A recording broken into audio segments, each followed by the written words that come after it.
Yo, what's good? What's good, YouTube? I am back, guys, with another video, man. And in today's video, guys, we're gonna be talking about LeBron James and the interview that he had today on the Pat McAfee show on ESPN.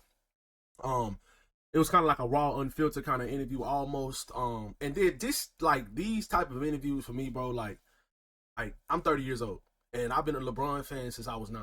So I mean, like, in order to be able to see Bron go on like television and talk his mind about some of the bullshit that people have said about him over the years, and some of the stuff that he's let people get away with, it's very, very cool to hear these things.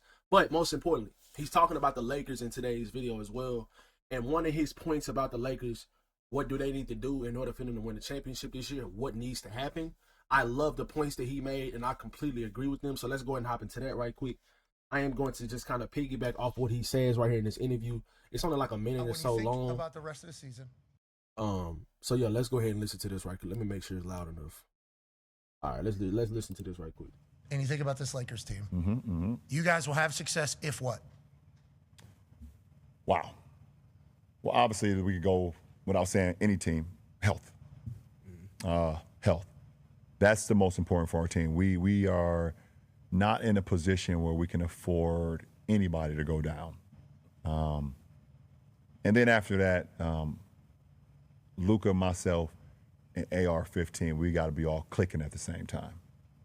And we know there's going to be games where, that happens throughout the course of a playoff game where, I may not be making my shots or whatever, or AR is not making his shots, or Luka might not be making the shots. But as far when I say clicking, we have to be in tune on what we got to do every single night, because we got to make sure everybody's in the right place every single game. The playoffs is literally one possession to have you losing a series. One possession can make you lose a series, and it's up to us three. Obviously I know my voice and what I command out of guys, that's going to be heard. Luka's play, some people lead by example, and the way AR, his affections play, we have to make sure we have everybody in tune, and because we know that our coaching staff going to give us the game plan. JJ's not going to send us out there on a wild goose chase. Nope, we're going to be, he and his coaching staff, they're going to make sure we know what the hell we need to do in order to get the job done, and then it's up to us to go get it done. You guys are going to mind the game. Yeah, see, like, okay, so I have a couple, like, points that I want to make about the points that he made in this video, in this segment of the interview. So, first, LeBron and his Lakers team, they have the ultimate amount of confidence in J.J. Redick and his coaching staff. They continuously say this. They have continuously said it throughout the year. They have continuously said it throughout the time that Luka's been here. Like, when you watch the post-game press conferences and when you watch the games and when you watch these guys in interviews, they continuously say that we have to follow the coach's game plan. They did not say those type of things the last couple of seasons with Darvin Ham and his coaching staff. And that just goes to show you how much more confidence they have in J.J. Redick over Darvin Ham. Now, we all, as fans, have speculated that the Lakers believe in what J.J. Redick and his coaching staff are preaching more than Darvin Ham, because I think for the most part, we can all agree, like us actual fans that watch the games, watch the interviews, watch the players, Darvin Ham was not a good coach. He was not a good head coach.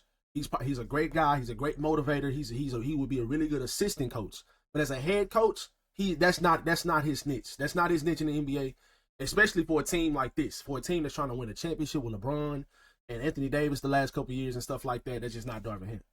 So this Lakers team, they believe in what J.J. Redick has.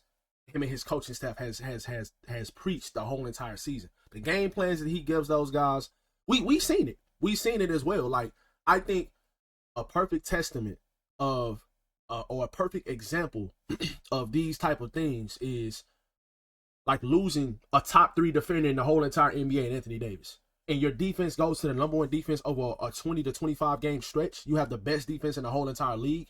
A 20 to 25 game stretch, that's not a small sample size. That's a pretty good sample size. So it wasn't like this is something that's just, a few games, here and there. But what I'm saying is the last couple games, they are not playing great defensively, and I think they can definitely get back to that mode. I think they definitely can get back to that. I think they're a little tired right now.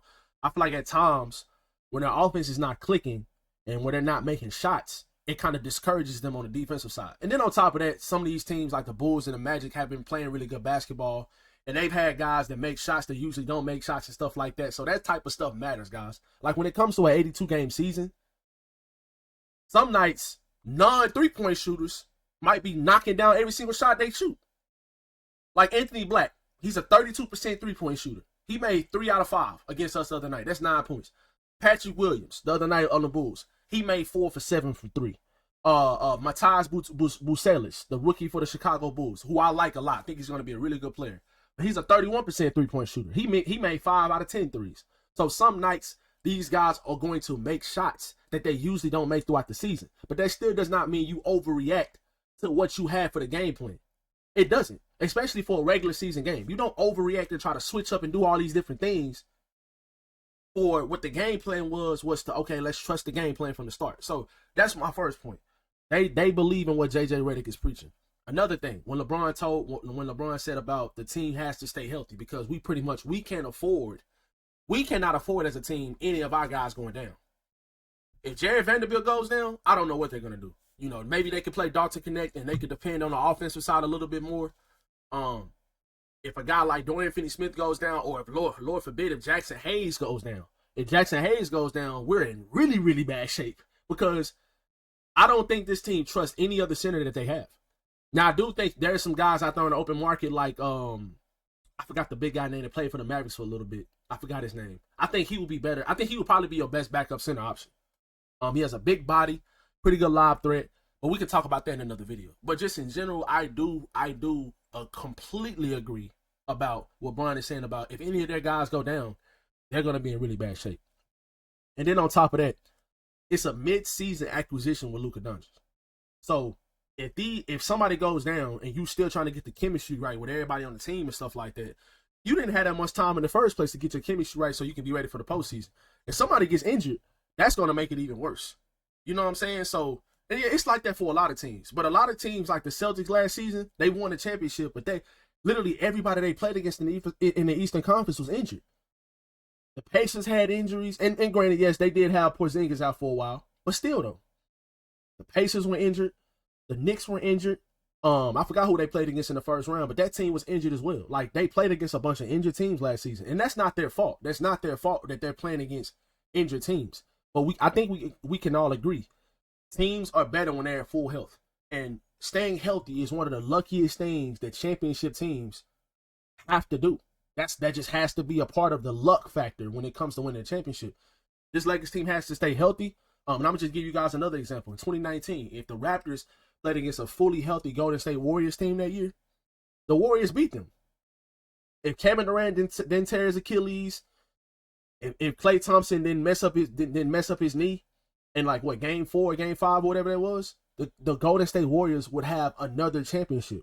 And I'm not a Golden State Warriors fan at all, but obviously their team was so good at the time, and they would have won another championship if they was healthy. So that's another great point that he made. Now, the last point that I want to talk about with him, AR, and Luka having to all be clicking at once, and when he said we don't all have to be all making shots at all at the same time. You know what I'm saying? Like, some nights it might be AR, it might be AR and Luka. Or it might be, it might be Luka and Bron. You know what I'm saying? And then Austin Reeves can do more of the dirty work. But those three as a whole, they have to be leading their guys, and they have to be all clicking at once. It could be LeBron playing great defense most nights. It can be LeBron rebounding. It could be LeBron getting guys open for open shots. Same thing with Luka. Same thing with Austin Reeves.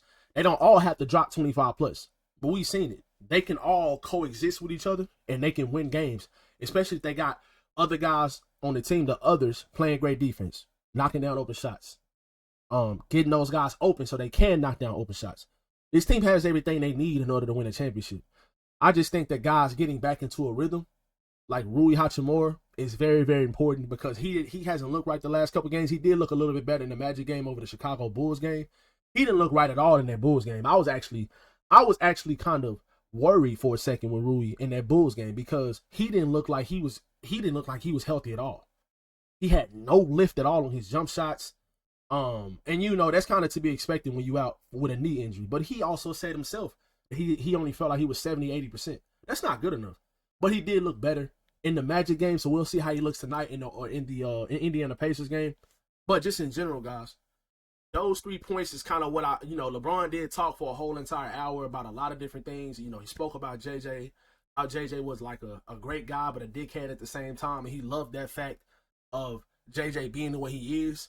And, he made a lot of great points in this interview on the Pat McAfee show. So just in general, guys, like, I had to just get on and make a video about a few things that he said. And I think those 3 points that I made about JJ staying healthy and the trio of Austin Reeves, Luka, and LeBron all coexisting and playing well at the same time and clicking at the same time, they have 12 regular season games left. Right now, they're 5th in the Western Conference. You do play against Houston 2 more times, and you play against Memphis this upcoming weekend. You got to start stringing some wins together if you want to stay a top 4 seed in the West, which I think is important because they are such a good home team. If you can get up to the number 2 seed, which is still a possibility by you beating Houston twice and stringing together some wins, if you can win, 8 of these games out of your last 12, 9 out of your last 12, that will go a long way to them still being able to get the number 2 seed because they have the tiebreaker over pretty much every team in the Western Conference. So if you beat Houston these next 2 games, if you beat Memphis this weekend, you have the tiebreaker over those guys as well. So you'll have the tiebreaker over every single team in the Western Conference. That's important because I do think that this team can win on the road in a postseason setting. I think they still can win on the road in the 7-game series, so I really don't think it's that important. I do think having home court advantage in the first round is important, though. I think that that's more important than in the second round because you will get your confidence as a team in winning a playoff series, getting things clicking, getting things rolling a little bit. And I think the way they play at home, I think it'll help them out a lot. So regardless, if they do not become a top 4 seed in the Western Conference, I do think this is going to be a playoff team. It's not a lot of games left for them to lose, so they can to drop all the way into the play-in spot. I don't think they're going to drop into the play-in spot because they have the tiebreaker over the Timberwolves and the Warriors. And the Warriors continue losing games. And the Timberwolves continue losing games as well. So they would have to win a lot and the Lakers have to lose a lot. And I just don't see that happening. So I feel like they 100% going to be a playoff team, but a top 4 seed in the Western Conference, that's what they need to be playing for. And I think they want to be a top 4 seed in the Western Conference. I don't think they want to drop into the play-in. So big game tonight against the Indiana Pacers, guys. It's going to be a huge game, actually. And winning that game is going to be important. But this team has played really well against teams over 500. So hopefully they'll be more focused tonight and they go out there and get the W. But y'all let me know how y'all feel about all these comments in the comment section below. Do y'all agree with what LeBron said in his interview? Do y'all agree with most of the stuff he said in the interview on the Pat McAfee show? Y'all let me know in the comment section below. Be sure to drop a like and subscribe if y'all new. And I'll catch you guys in the next video.